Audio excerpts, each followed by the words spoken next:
पहले हम आते हैं क्रिमिनल रेमेडी में। अगर आपको लगता है कि कोई पर्सन आपके यहाँ रजिस्ट्री नहीं करवा रहा या आप जो टाइम पीरियड था उस टाइम पीरियड को एक्सीड कर गया है और आप पूरे पैसे देने को तैयार हैं, फिर भी वो पर्सन आपको आनाकानी कर रहा है रजिस्ट्री करवाने में, तो आपके पास सबसे पहला हथियार होता है, वो होता है फर्स्ट इन्फॉर्मेशन रिपोर्ट यानी एफआईआर को दर्ज करवाना।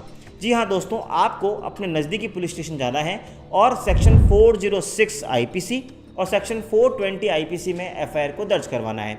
406 बात करता है अमानत में खयानत यानी ब्रीच ऑफ ट्रस्ट की, जिसमें 3 साल तक की सज़ा का प्रावधान है। और अगर हम 420 आईपीसी की बात करें तो सेक्शन 420 ये कहता है कि अगर आप किसी को इंड्यूस करके, किसी को बेवकूफ़ बनाकर कुछ उससे डिलीवर करवा लेते हैं तो वो चीटिंग की परिभाषा में आता है।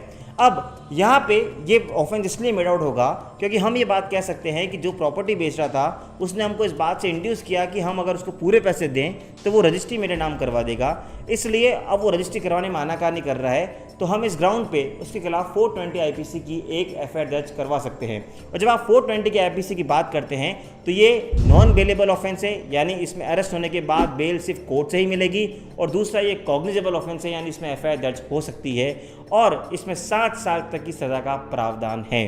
तो ये सबसे इंपॉर्टेंट होता है एफआईआर दर्ज कराना 406 और 420 आईपीसी में।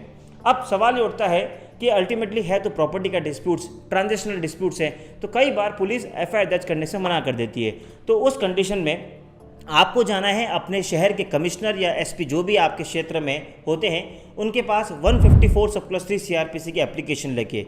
अगर वो भी मना कर दे तो अल्टीमेटली आपको खटखटाना है दरवाज़ा अपने मजिस्ट्रेट साहब का और आपको फाइल करनी है सेक्शन 156 सब+3 सीआरपीसी की एप्लीकेशन। उस धारा को यूज़ करके मजिस्ट्रेट साहब डायरेक्शन दे सकते हैं आपके कंसर्न थानाधिकारी को कि इनकी एफआईआर दर्ज की जाए। तो अल्टीमेटली एफआईआर तो आपकी दर्ज हो जाएगी अगर आप 153 सीआरपीसी का यूज़ करते हैं तो। अब हम इसके एडवांटेजेस और डिसएडवांटेजेस भी जान लेते हैं। एफआईआर करवाने का एक तो सबसे बड़ा एडवांटेज होता है कि जब भी किसी पे एफआईआर करते हैं तो प्रेशर काफ़ी बढ़ जाता है। आप खुद सोचें, अगर आप किसी के खिलाफ कोई पुलिस कंप्लेंट कर रहे हैं और पुलिस उसके घर तक चली जाए तो कितना प्रेशर बिल्डअप हो जाता है उसको रजिस्ट्री करवाने के लिए।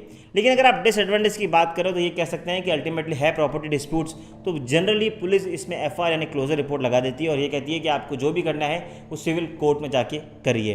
तो ये इसके एडवांटेज डिसएडवांटेज हैं, लेकिन मेरा ये मानना है कि आपको तुरंत प्रभाव से एफआईआर दर्ज करानी चाहिए, क्योंकि एफआईआर दर्ज कराने में आपका कुछ भी बड़ा खर्चा नहीं आ रहा। ये एक फ्री सेवा है जिसको आप दर्ज करा सकते हैं और अल्टीमेटली ऑफेंस हुआ भी है, क्योंकि अगर कोई आपके नाम रजिस्टर नहीं कराए तो 420 आईपीसी का ऑफेंस बनता है।